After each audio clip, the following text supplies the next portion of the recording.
Graça e paz, meus irmãos. Boa noite a todos vocês. Meus irmãos, hoje pela tarde, a Laura estava agitada, como sempre, né? E a Larissa, para tentar acalmar ela, em determinado momento, colocou um vídeo de algumas mães dando à luz, né? E é interessante porque isso me trouxe à memória alguns memes, especialmente um que tem na internet, né? É o seguinte, a mãe tá lá, na hora do parto, a criança nasce, assim que nasceu, parece que a criança já nasce com uma cara de chateada, alguma coisa não tá certa. Aí o abençoado coloca lá na legenda, né? Caraca, Belfor Roxo de novo. Então causaria uma coisa meio estranha, né?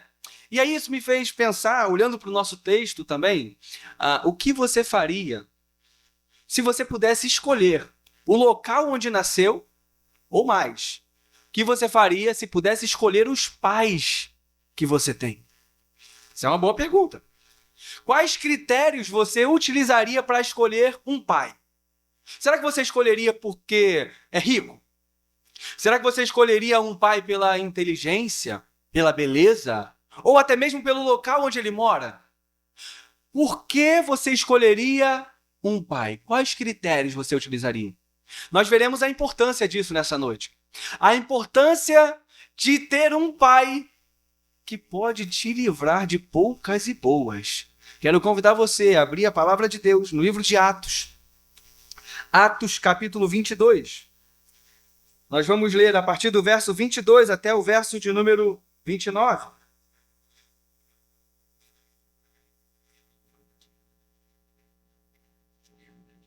O tema da nossa mensagem é Salvo pelo direito. Salvo pelo direito. Atos, capítulo 22, versículo 22. Vou esperar os irmãos encontrarem.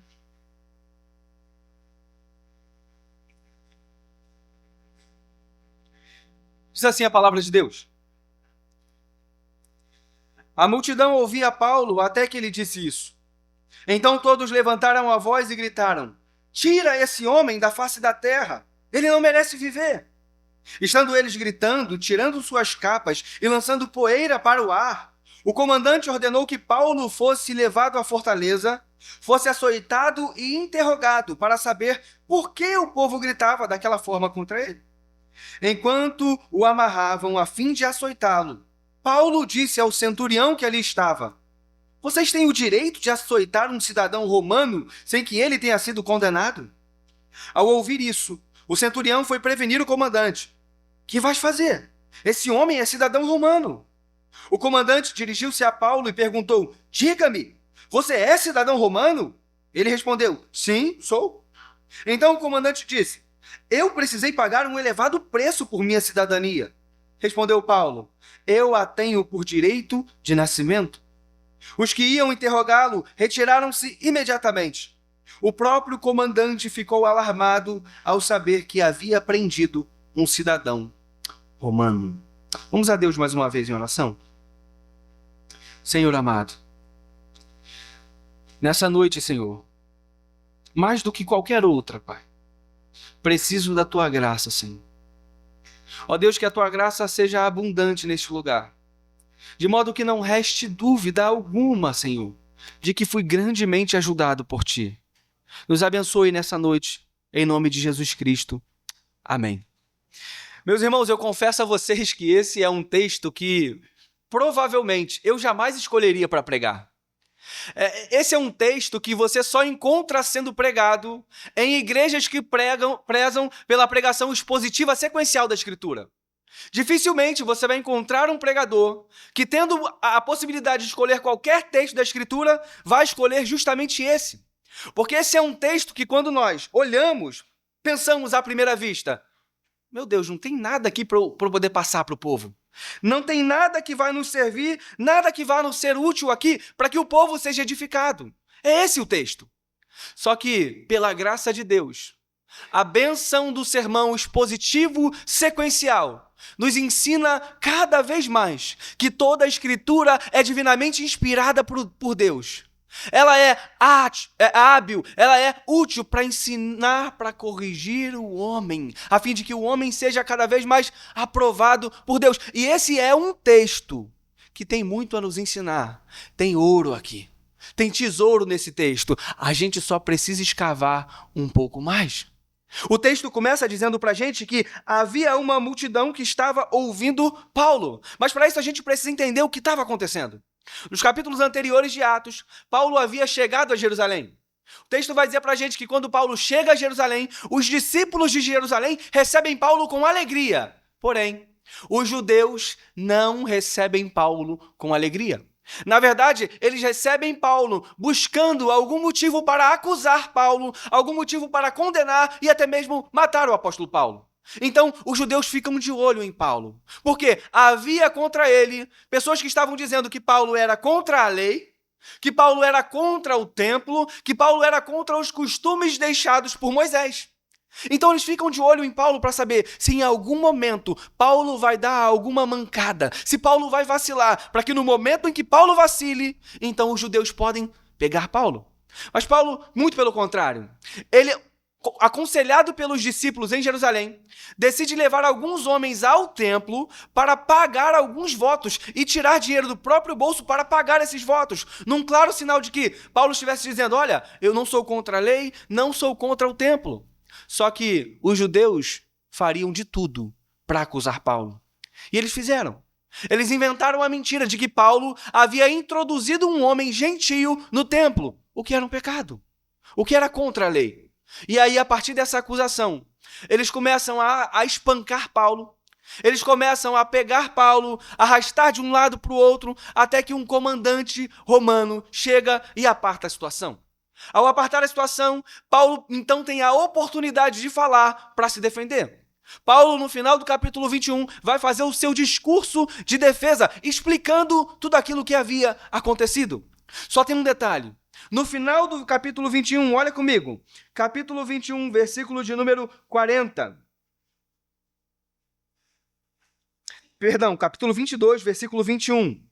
Paulo finaliza o seu discurso dizendo assim: então o Senhor me disse: vá, eu o enviarei para longe aos gentios. Essas foram as últimas palavras que Paulo disse à multidão, até que o texto que nós lemos diz: a multidão ouvia Paulo até que ele disse isso. Parece que aqui no nosso texto tem um grande problema dos judeus ouvirem que Paulo estava sendo enviado por Deus aos gentios. Eles não conseguiam aceitar esse fato. Por quê? Eles acreditavam que um gentio não podia ter acesso a Deus, a menos que se tornasse judeu. E qual era o problema? Paulo estava ensinando por toda parte que agora os gentios tinham livre acesso a Deus por meio de Cristo Jesus. Tenta se colocar na mente de um judeu. Você é um judeu. Você foi circuncidado ao 8º dia de vida. Você cresceu guardando o sábado, observando as festas religiosas, observando a lei, não podia comer algumas coisas, devia comer algumas outras. Você cresceu como um judeu, aprendendo que para você ser parte do povo de Deus, você devia ser fiel à aliança que Deus fez com Abraão, à aliança que Deus fez com Moisés e por aí em diante. Agora imagina que de repente surge um homem, Paulo, que vai aos gentios, pregando aos gentios e dizendo que agora os gentios têm acesso a Deus sem precisar virar judeu. Pensa nisso.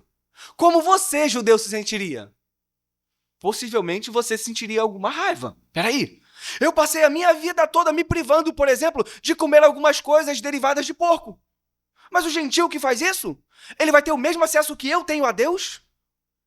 A crise em alguns judeus era essa. Como eles podem ter o mesmo acesso que eu? Por isso, quando eles ouvem Paulo dizendo que Deus o enviou para ir aos gentios, eles não aceitam isso. Eles não conseguem aceitar isso. E o texto vai dizer para a gente que eles ouviam Paulo até que ele disse isso. Aqui já tem uma coisa preciosa para a gente. Existem algumas pessoas que nos ouvem até que falamos algo que elas não gostam. É ou não é? A pessoa está te ouvindo, você está discursando, você está falando, mas você fala uma coisa, você toca em um determinado ponto, rapidamente os ouvidos são tapados e elas param de te ouvir. É só você tocar o dedo na ferida. É só você ir de encontro a algum pecado que ela está cometendo, é só você ir de encontro a algo de errado que ela tem feito, alguma prática imoral ou qualquer outra coisa do tipo. Ela simplesmente para de te ouvir, não é verdade? Será que nós não somos assim também, meus irmãos? Será que não existem momentos que nossos ouvidos estão abertos? Então ouvimos, mas basta que alguém fale alguma coisa mínima da qual não gostamos e rapidamente nossos ouvidos são tapados. Isso pode acontecer com a gente. Na verdade, quando nós olhamos para as Escrituras, nós vemos outros casos disso acontecendo. Quer ver? Avance uma página, vá para o capítulo 24 de Atos. Olha esse caso. Atos, capítulo 24. Paulo estava preso, ele estava sendo interrogado. No versículo 24, Félix vai com Drusila, a sua mulher, falar com Paulo. Olha isso. Atos 24, versículo 24, diz o seguinte. Vários dias depois, Félix veio com Drusila, sua mulher, que era judia. Mandou chamar Paulo e o ouviu falar sobre a fé em Cristo. Eles estão ouvindo. Quando Paulo se dispôs a discorrer acerca da justiça, do domínio próprio e do juízo vindouro, Félix teve medo e disse: basta, por enquanto, pode sair. Quando achar conveniente, mandarei chamá-lo novamente. Olha o que o texto está dizendo para a gente. Eles ouviam Paulo falar sobre a fé em Jesus, mas quando Paulo começou a falar sobre algumas coisas que os incomodavam, basta, não queremos mais ouvi-lo. Será que é assim que alguns ouvem os sermões na igreja? Você ouve muito bem os sermões, ouve muito bem até um determinado momento, mas quando o pregador começa a tocar na ferida, na sua ferida, quando o pregador começa a tocar naquele ponto que você não quer que ninguém mexa, quando o pregador começa a abrir o seu coração diante da palavra de Deus por meio do Espírito, você simplesmente se fecha, tranca os ouvidos e não quer mais ouvir nada. Começa a pensar em várias outras coisas. Isso pode acontecer e precisamos estar atentos, alertas contra isso. Mas o texto vai mostrar para a gente que a multidão não reagiu apenas não querendo ouvir Paulo. A multidão reagiu de forma agressiva a Paulo. Olha de volta, versículo 22. Então, todos levantaram a voz e gritaram: tira esse homem da face da terra, ele não merece viver. Estando eles gritando, tirando suas capas e lançando poeira para o ar. Olha a reação deles. Não é a reação de quem apenas não quer ouvir, mas é a reação de quem, se pudesse, mataria Paulo ali mesmo. Você também fica bravo quando expõe seus erros? Você também fica bravo quando as críticas vêm?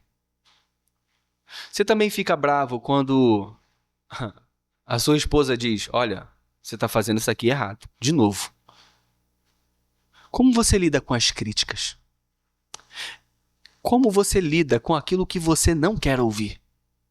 Você simplesmente fecha os ouvidos? Ou, além disso, você parte para algum tipo de vingança, de retaliação, de retribuição? Do tipo, se você está falando dos meus erros, então eu vou apontar os seus também. Sem levar em conta se o que está sendo dito é verdade ou não. Como você ouve o que dizem ao seu respeito? Jonathan Edwards, ele nos instrui de uma forma brilhante, eu quero ler para vocês. Olha o que ele diz.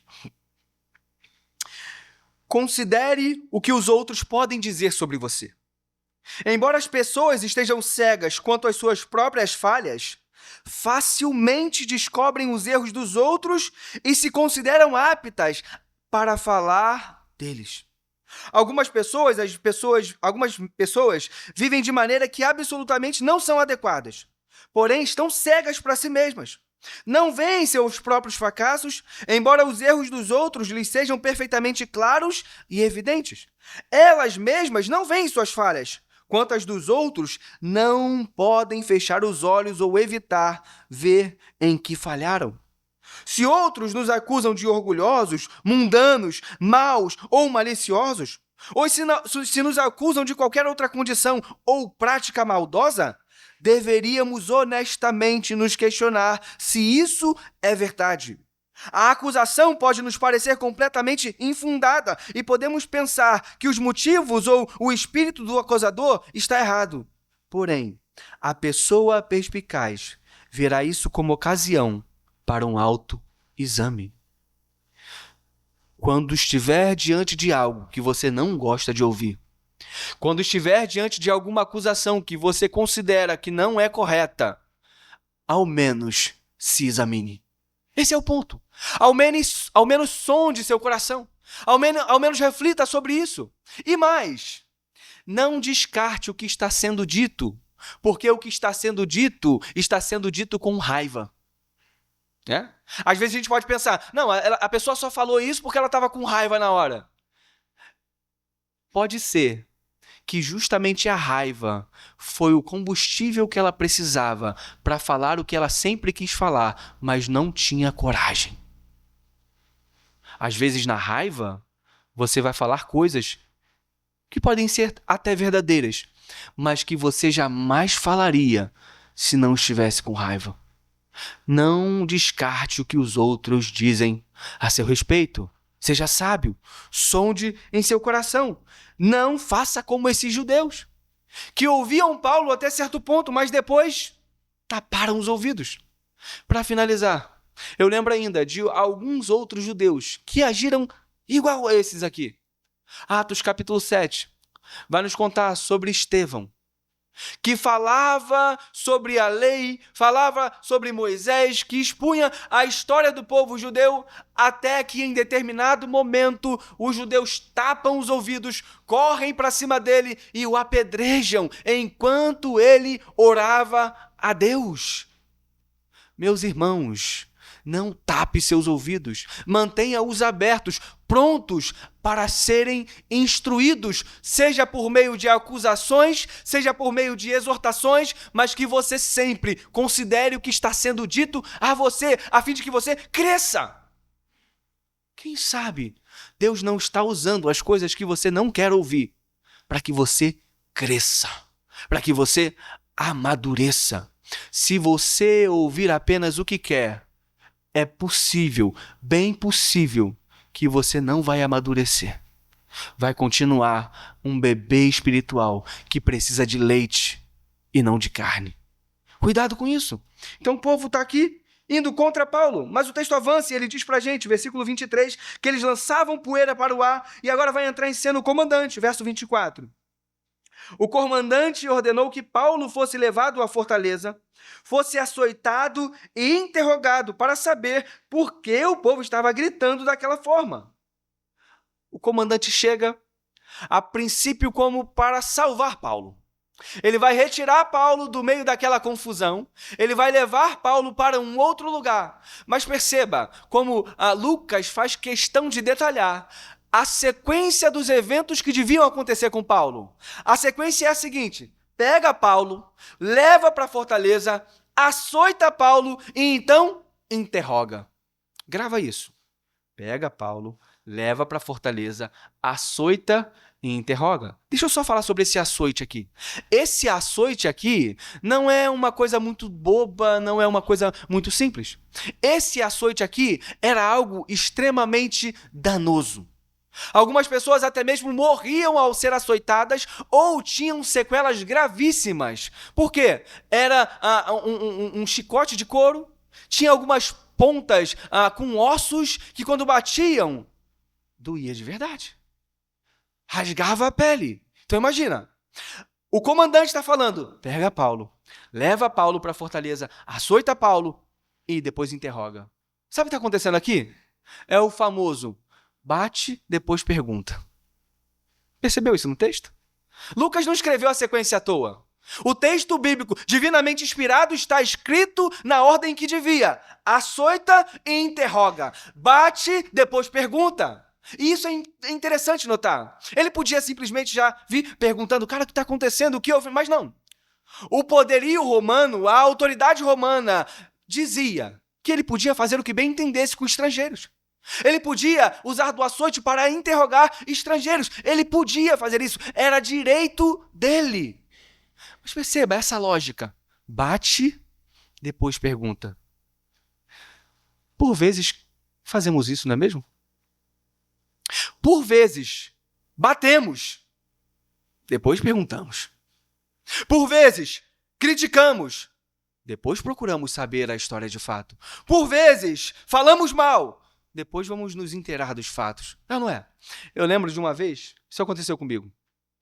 Tinha um casal de namorados na igreja, eles se separaram. E aí, um determinado dia, eu estava com a Larissa andando pelo centro de Nilópolis e encontramos a moça que estava se separando do namorado, né? Estavam terminando o namoro e o noivado. E aí a moça começou a falar pra gente o que tinha acontecido e ela começou a contar barbaridades acerca do rapaz. E eu ouvindo ela falando ali, eu falei, caraca, não acredito que ele fez isso. Irmãos, veio me surgindo uma ira por ouvir o que ela estava falando para mim, imaginando assim, não é possível, eu não estou acreditando que ele foi tão canalha a esse ponto. Eu não estou acreditando. E foi me subindo aquela ira. Adivinha? Depois comprovou-se que nada daquilo era verdade. Mas eu caí no conto do vigário. Em minha mente, bati. Depois perguntei. Não é isso que fazemos boa parte das vezes? Alguém vem, nos conta algo acerca de outra pessoa e rapidamente emitimos um julgamento imoral. Alguém vem, nos conta mentiroso, canalha, fofoqueira e vamos emitindo juízos e julgamentos o tempo inteiro. Só depois, se é que vamos fazer, procuramos saber se de fato era aquilo. Provérbios 18, 17 vai dizer pra gente, o que conta a sua versão primeiro está certo, até que o outro o questione. Eu fico pensando no rei Salomão. Lembra daquele caso quando duas mulheres tiveram filhos recém-nascidos? Lembra? Elas estavam dormindo até que uma dormiu e rolou por cima do bebê e matou o seu bebê, né? E aí depois o que aconteceu? Ela pegou o bebê morto, colocou na cama da outra mulher, pegou o outro bebê que estava vivo, colocou na sua cama, tudo certo. Até que pela manhã a mulher acordou, olhou para o bebê morto e falou, não, esse aqui não é meu filho é o outro. O caso foi parar nas mãos do rei Salomão. Agora imagina a cena. As duas mulheres chegando diante do rei Salomão. Então a primeira vai e conta a história. E ela enfeita o pavão. Ela conta a história de modo belíssimo. Parece não haver qualquer dúvida de que ela tem a razão. Então Salomão ali, guiado por um sentimento de que primeiro bate, depois pergunta, de que quem fala primeiro está certo, ouve aquela mulher e diz, não, é verdade, o filho é dela, não quero nem ouvir a outra. Já pensou isso? Seria um absurdo, não seria? Por que a gente faz isso com os outros? Porque, por vezes, só ouvimos um lado da história e já tomamos partido. Porque, por vezes, batemos e só depois interrogamos. A gente precisa se policiar contra isso. Cuidado com o que você ouve. Cuidado com a forma como você ouve. E cuidado com a forma como você reage ao ouvir determinadas coisas. Sabia que esse tipo de atitude pode destruir uma igreja? Imagine que você ouça uma determinada coisa sobre um líder, sobre um pastor da igreja, e você nem se dá o trabalho de ir atrás para perguntar, olha só, ouvi isso aqui, é verdade o que houve? Já sai espalhando, já sai condenando. Meus irmãos, precisamos de mais sabedoria para lidar com isso. Precisamos de mais sabedoria para saber como ouvir. E então, antes de bater, perguntar. Vai atrás, questione, procure a verdade, ouça os dois lados da história. O comandante está fazendo o que aqui? Não. Primeiro bate, depois pergunta. Só que ele vai ter uma surpresa. O homem que ele prendeu não é qualquer homem. Versículo 25 vai dizer para a gente. Então, Paulo disse ao centurião que ali estava, vocês têm o direito de açoitar um cidadão romano sem que ele tenha sido condenado? Ao ouvir isso, o centurião foi prevenir o comandante. Que vais fazer? Esse homem é cidadão romano. O comandante dirigiu-se a Paulo e perguntou, diga-me, você é cidadão romano? Ele respondeu, sou. Então o comandante disse: eu precisei pagar um elevado preço por minha cidadania. Paulo respondeu: eu a tenho por direito de nascimento. Olha isso. O comandante manda o centurião para que o centurião açoite Paulo. Só que o centurião ouve uma pergunta que provavelmente fez a alma dele estremecer. Por quê? Açoitar um cidadão romano sem que ele tenha sido condenado era um crime terrível. Na verdade, prender um cidadão romano, amarrar um cidadão romano já era algo digno de grandes problemas. Então, quando ele ouve aquela pergunta, é correto? É direito? É justo que vocês prendam e açoitem um cidadão romano sem que ele tenha sido julgado? Cícero vai dizer para a gente, Cícero, um grande filósofo, antes de Cristo, ele dizia o seguinte: amarrar um cidadão romano era crime. Açoitá-lo, uma abominação.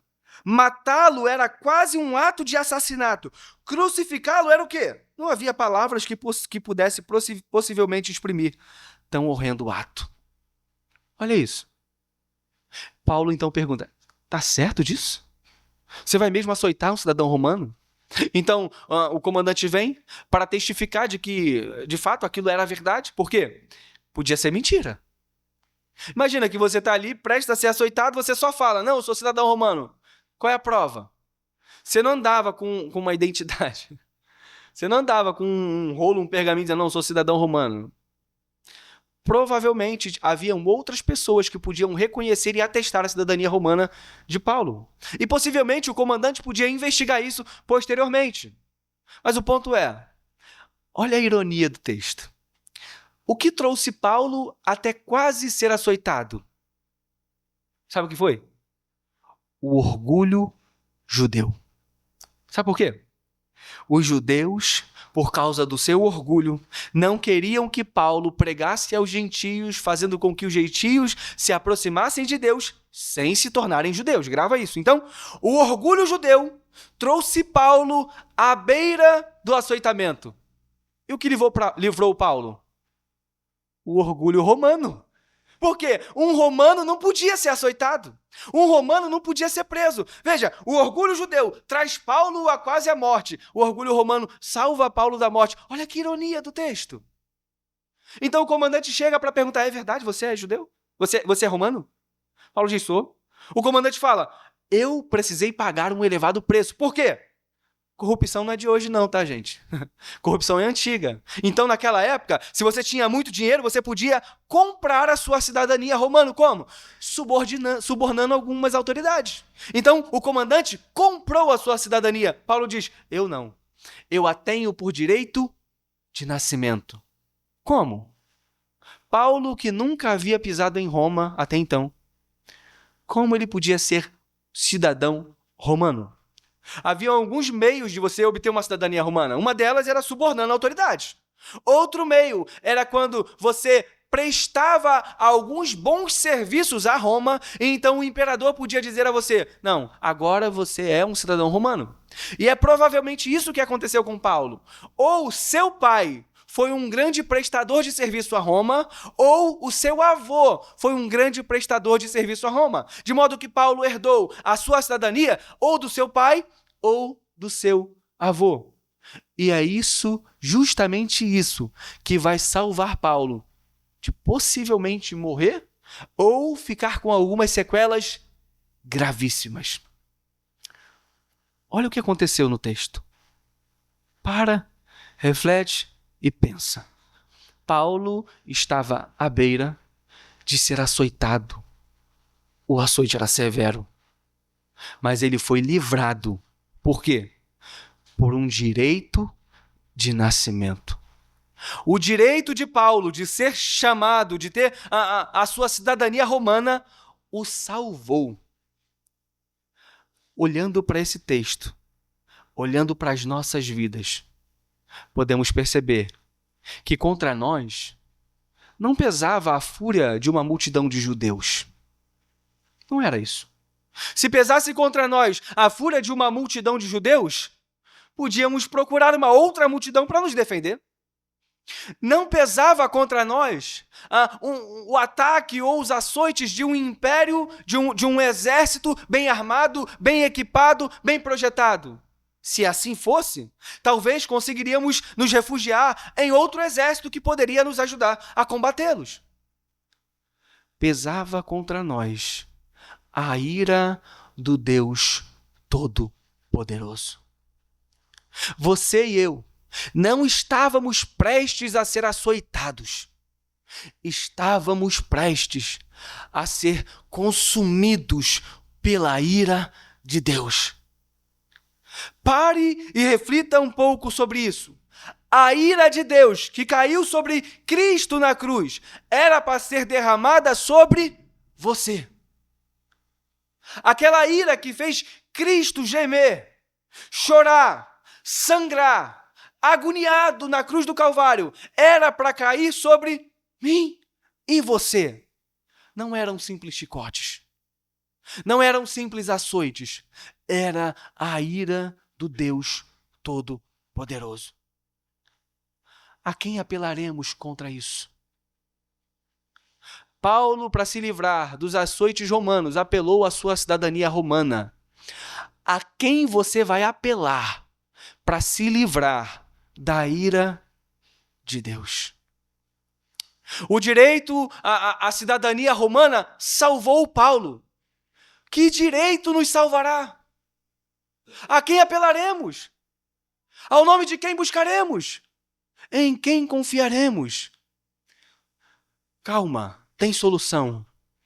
João capítulo 1 vai dizer: no princípio era a palavra, e a palavra estava com Deus, e a palavra era Deus. Aquele que é a palavra estava com Deus, e todas as coisas foram feitas por intermédio dele, e sem ele nada do que existe teria sido feito. Nele estava a vida, e esta era a luz dos homens. A luz brilha nas trevas, e as trevas não a derrotaram. Pula para o versículo 10. Aquele que é a palavra estava no mundo, mas o mundo não o reconheceu. Veio para o que era seu, mas os seus não o receberam. Contudo, aos que creram em seu nome, deu-lhes o direito de se tornarem filhos de Deus. Olha agora, aos quais não nasceram da carne, nem do sangue, nem pela vontade de homem algum, mas nasceram de Deus. É isso que te livra da ira de Deus, você se tornar filho de Deus. Paulo foi liberto das chicotadas romanas por ser filho de um cidadão romano. Você foi liberto da ira de Deus, do Deus Todo-Poderoso, por ser filho de Deus, por crer em Cristo Jesus. Estar em Cristo Jesus te livra da ira eterna. Pensa sobre isso. Agora, volta ao que a gente começou falando. Se você pudesse escolher o seu pai, de que forma você escolheria? Quais seriam os seus critérios? Você escolheria pela riqueza? Pela beleza? Pelo poder? Você não teve a oportunidade de escolher seu pai. E louvado seja Deus por isso.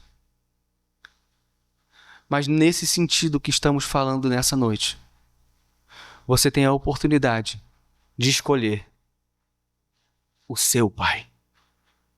Como eu escolho o meu pai?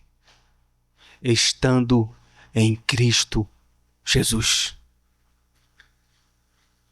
Não sei se todos aqui essa noite já entregaram suas vidas a Cristo Jesus. Não sei e não conheço o coração de cada pessoa aqui presente nessa noite. Eu quero dizer a você que só tem uma maneira de escapar, não dos açoites romanos, mas da ira do Deus Todo-Poderoso. E essa maneira é única e exclusivamente crendo em Jesus Cristo. Só assim você escapa da ira de Deus. Você não escapa da ira de Deus vindo aos cultos. Você não escapa da ira de Deus porque diz a você mesmo que você é crente. Você não escapa da ira de Deus porque você lê a Bíblia.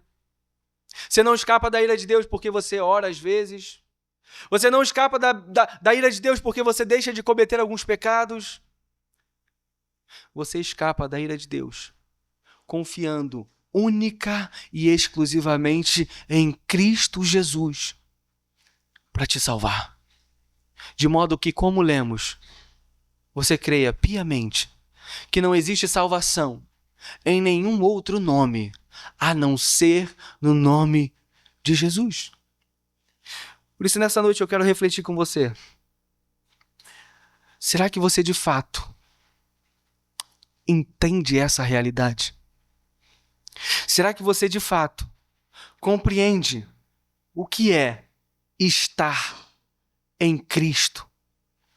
Hoje pela manhã, nós estudamos aqui Efésios capítulo 2, do 1 ao 10. E podemos ver que naquele texto existem coisas grandiosíssimas. Paulo inicia dizendo que nós estávamos mortos em nossos delitos e pecados. Estávamos mortos, completamente longe, completamente separados, afastados de Deus. Não havia qualquer tipo de comunhão, não havia qualquer tipo de relacionamento, estávamos mortos. Mas Paulo vai continuar o texto dizendo que, embora estivéssemos mortos, todavia Deus, que é rico em misericórdia, pelo grande amor com que nos amou, deu-nos vida juntamente com Cristo. Pela graça nós somos salvos. Olhamos pela manhã e pensamos, como pode Deus salvar pessoas que estavam mortas? Morto não faz nada para merecer. Morto não faz nada que seja digno de dizer, não, ele agiu assim, então ele vai receber isso. Não, não tinha nada, nada. Mas por sua misericórdia, por sua infinita graça, ele decidiu nos amar. E o texto de Efésios vai dizer para a gente em diversos momentos que tudo o que Paulo fez por nós foi em Cristo. Isso muda tudo. Tudo que Paulo fez por você foi em Cristo. De modo que agora, por causa de Cristo, ele olha lá dos céus e vê pessoas santas. Peraí, Felipe.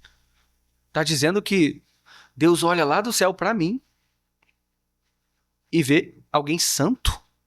Como se essa semana eu fiz um monte de bobagem? Como se esse mês eu cometi diversos pecados? Como se eu mal tenho lido a minha Bíblia? Como se eu estou passando por um momento muito difícil onde eu mal tenho conseguido forças para orar? Como Deus olha lá do céu e vê alguém santo?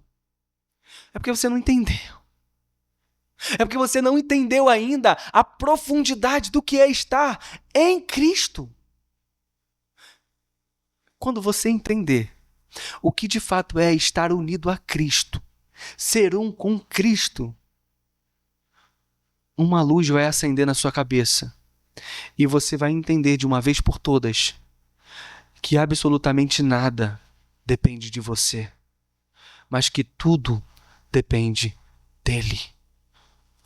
Quando você entender que é por estar em Cristo que você tem tudo o que tem, que é por estar em Cristo que você terá tudo o que você terá, muita coisa na sua vida vai mudar.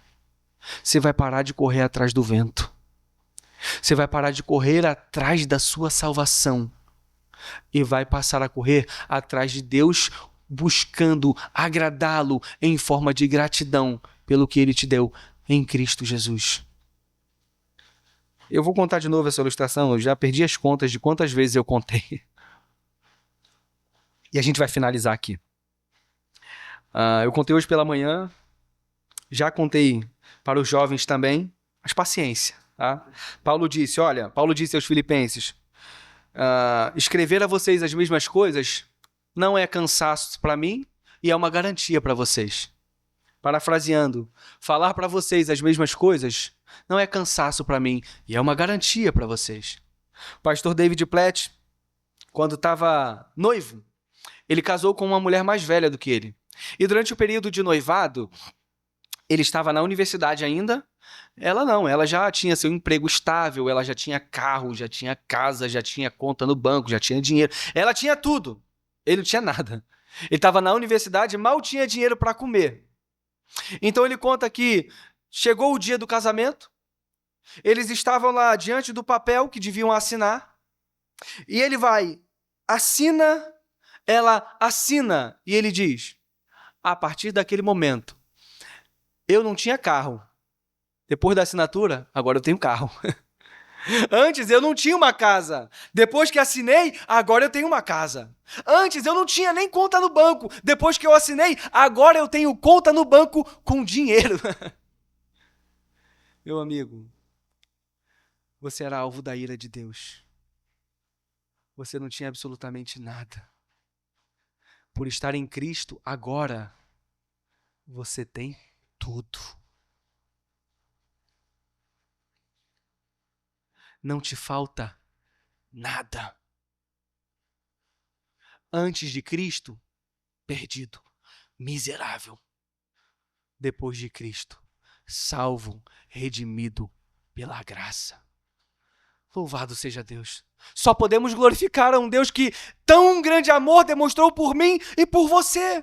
Meus irmãos, que nós possamos viver para a glória de Deus pensando, Senhor, obrigado por tão grande salvação. Obrigado porque, embora eu não merecesse, embora eu continue a fazer coisas que me desqualificam, tu não me rejeita, tu não me abandona, tu não me deixa, mas continua fiel ao seu amor. Sabe por quê? Porque Deus te ama em Cristo Jesus e isso basta.